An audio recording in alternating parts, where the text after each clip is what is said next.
Hello, everyone, and welcome back to The English Habit. I'm Nina. And I'm Jack. We are so incredibly excited to have you join us today for an episode that touches on one of the biggest challenges for English learners worldwide. This is a topic that resonates with so many of you.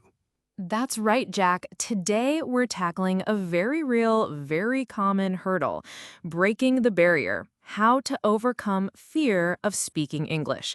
We know this is something many of you struggle with. Absolutely, you can ace grammar tests, understand every word in a movie, but when it comes to actually speaking, suddenly your mind goes blank. Your heart races and you feel a wave of anxiety. It's often called speaking anxiety or language anxiety.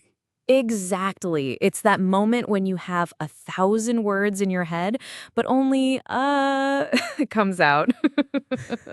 It's frustrating, and it can really hold you back. But here's the good news. This is something you absolutely can overcome. In this episode, we're going to break down why this fear happens and, more importantly, give you practical, actionable strategies to push past it. We'll share tips that we've seen work for countless learners, including ourselves at times. So if you're ready to silence that inner critic and unleash your speaking potential, grab your headphones, take a deep breath, and let's break this barrier together. Part 1. Understanding the fear. Why are we afraid to speak? All right, Nina, before we can overcome this fear, we need to understand it. What's usually at the root of this speaking anxiety? That's a great point, Jack. It's often not about your actual English level. The biggest culprits are usually, first, the fear of making mistakes. This is huge. We're afraid of sounding stupid or wrong. We think every mistake will be judged. And it's so ingrained from traditional schooling, isn't it? Where mistakes equal bad grades. But in real life, mistakes are how we learn. Exactly. Second, the fear of being judged or misunderstood. We worry that native speakers will laugh at us or that we won't be able to express our thoughts clearly, leading to awkward silences. Yeah, that silence can feel like an eternity, even though it's usually just a second or two. Third, a lack of confidence even when you know the words. Sometimes you know the grammar, you know the vocabulary, but you just don't trust yourself to put it all together in real time. It's like having all the ingredients but being too scared to cook the meal. Precisely. And fourth, comparing yourself to others. We see fluent speakers and think, I'll never be that good, which just paralyzes us.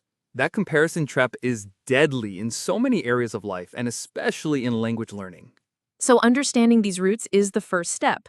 It's not just, I can't speak English. It's, I'm afraid to speak English because of X, Y, or Z. Once you identify the specific fear, you can start to address it. Part 2. Mindset shifts. Changing your inner game. Now that we know why we're afraid, let's talk about the most crucial part, shifting your mindset. Your attitude towards speaking is everything. What's the first mindset shift, Nina? The biggest one, embrace mistakes as learning opportunities. Seriously, every mistake is a sign you're trying. Native speakers make mistakes all the time too, even in their own language. Think of them as stepping stones, not roadblocks. Yeah, I probably made 3 mistakes just now and no one even noticed. If someone corrects you, see it as a gift, not a criticism. Absolutely. Second, focus on communication, not perfection. Your goal isn't to speak perfectly, it's to convey your message. If someone understands you, you've succeeded, even if your grammar wasn't flawless. Example, don't wait until you can form perfect sentences. Say, me, coffee, please, if that's all you can manage, and build from there. Third mindset shift, adopt a growth mindset. Believe that your English ability can always improve.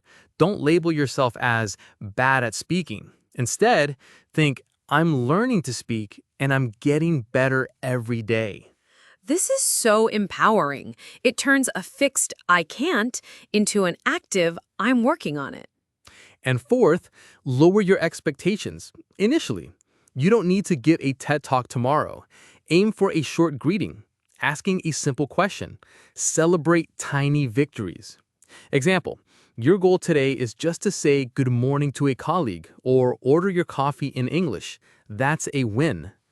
Changing your internal dialogue is half the battle. Once you start being kinder and more realistic with yourself, the external practice becomes much easier. Quick pause here, English Habit listeners. If these mindset shifts are already making you feel a little less anxious about speaking English, please hit that like button wherever you're listening. It really helps our podcast reach more learners.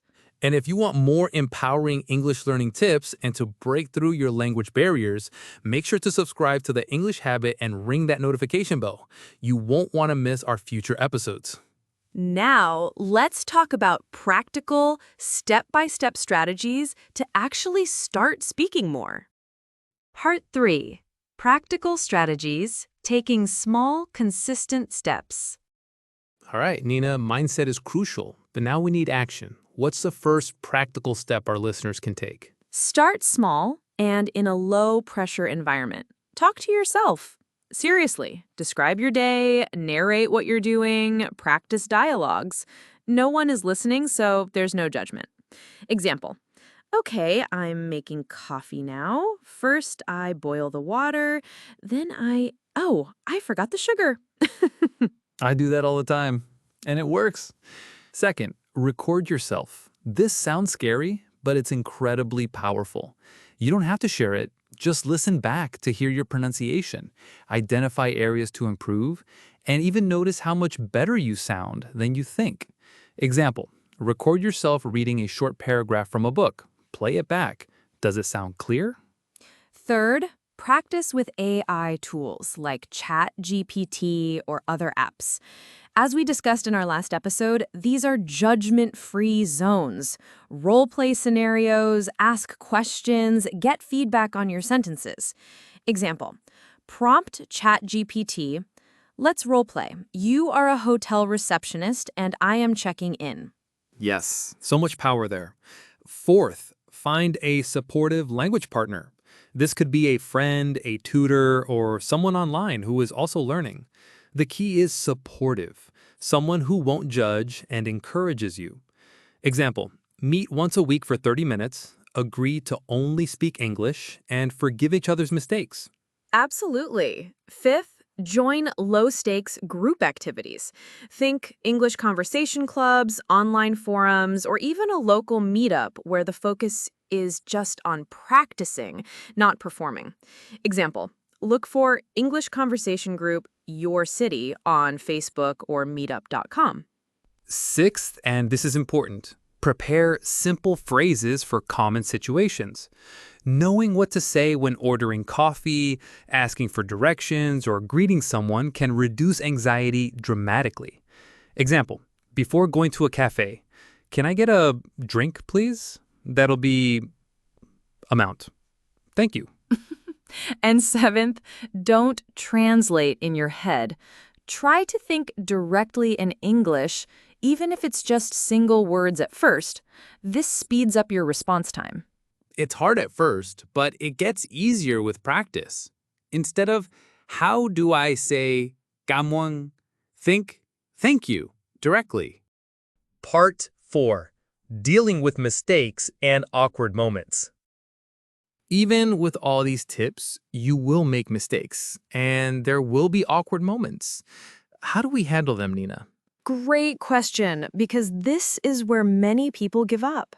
First, learn to say, could you please repeat that?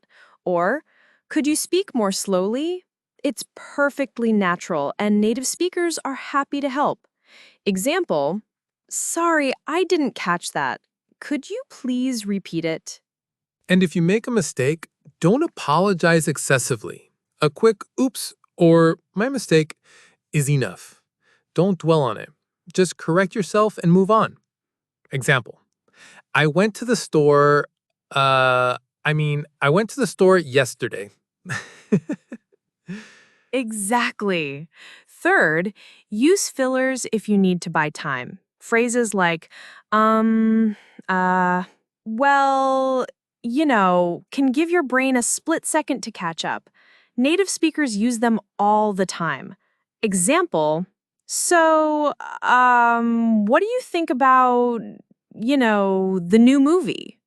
Fourth, and this is probably the most empowering, laugh at yourself. Humor is a great way to diffuse tension. Everyone makes mistakes. If you can laugh about it, others will too. Example, you say something completely wrong. Instead of panicking, just say, "Oops, my English brain is still waking up." And fifth, remember why you're doing this. Remind yourself of your goal to communicate, to connect, to travel, to advance your career. That motivation is powerful. Yeah, think about that amazing feeling when you do have a successful conversation. Hold on to that. Part 5. Creating your own comfort zone challenges. So, Nina, we've talked about mindset and practical steps. How do people build confidence over time? It's about gradually expanding your comfort zone. Create your own comfort zone challenges. Challenge 1, the 1-minute monologue. Every day, pick a topic, your breakfast, your favorite hobby, and talk about it out loud for 1 minute in English. Record it if you dare. Challenge 2, the English-only zone.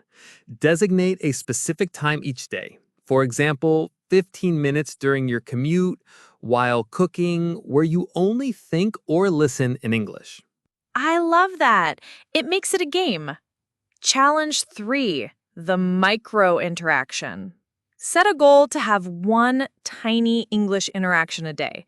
Ask for the time, order food, say hello to a tourist. It doesn't have to be a deep conversation. Challenge 4, the compliment challenge. Give one compliment in English to someone. I like your shoes. Or, that's a nice coat. It's low risk and spreads positivity. These small, consistent challenges build momentum. Each success, no matter how small, adds to your confidence. The barrier starts to feel less like a wall and more like a small fence you can easily step over. All right, let's wrap this up. Today, we've broken down the fear of speaking English, looked at powerful mindset shifts, and given you actionable strategies to start building your confidence. Remember, it's not about being perfect. It's about being brave enough to try. Now, we're curious, what's one small step you're going to take this week to overcome your fear of speaking English? Or what's a positive experience you've had speaking English? Drop your answers in the comments below. We love hearing from you. If this episode resonated with you and gave you the courage to take that next step, please smash that like button wherever you're listening, subscribe to The English Habit for more empowering content, and ring that notification bell. Thanks for listening, and remember, your voice matters and your English journey is worth every step. See you in the next one. Bye.